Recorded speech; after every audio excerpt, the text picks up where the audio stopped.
Helgan, the homeworld of the Helghast. A weak and ailing planet, ruled by a crumbling dictatorship. We go in, take out those loyal to the ruling party, and the people will rise up and do the rest. We'll be home in no time, and the Helghast will threaten us no more. At least that's what they tell us. Me, I'm a soldier, and I trust my instincts. And my instincts are telling me something's not right. Guess we'll find out soon enough.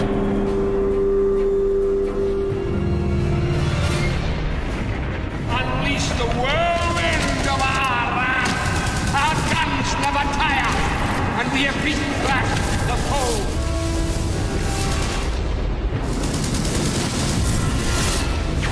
So we had this idea of a massive planetary invasion, and in Killzone 2 it's actually the first time that we're taking the war to the home planet of the Helghast.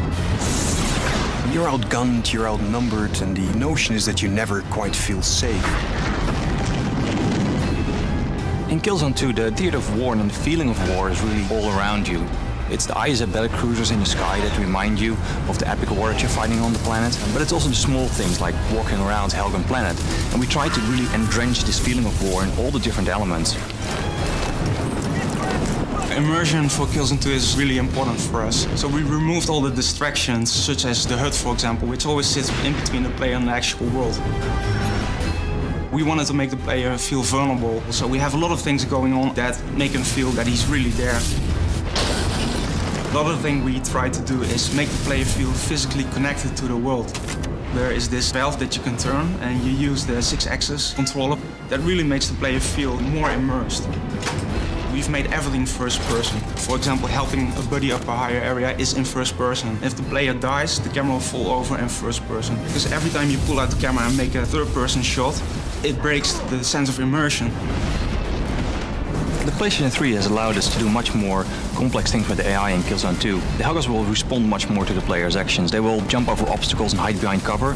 And if you shoot the cover, they will rethink what to do and make another plan. The hit response system in Killzone 2 has become one of the most important mechanics in the game. And to make that as realistic as possible, we spent a lot of time on making this system really work well. Whenever the player fires at an enemy in a certain situation, he will see a different response, which really adds to the variety of the game. We've invested a lot of time in our animation systems to get a good blend between physics-driven animations combined with mocap and hand-animated. And by doing that, we got this kind of really nice blend of viscerality to the characters, where basically if you shoot them, everything kind of moves realistically, and we put a lot of effort in that because it's so important.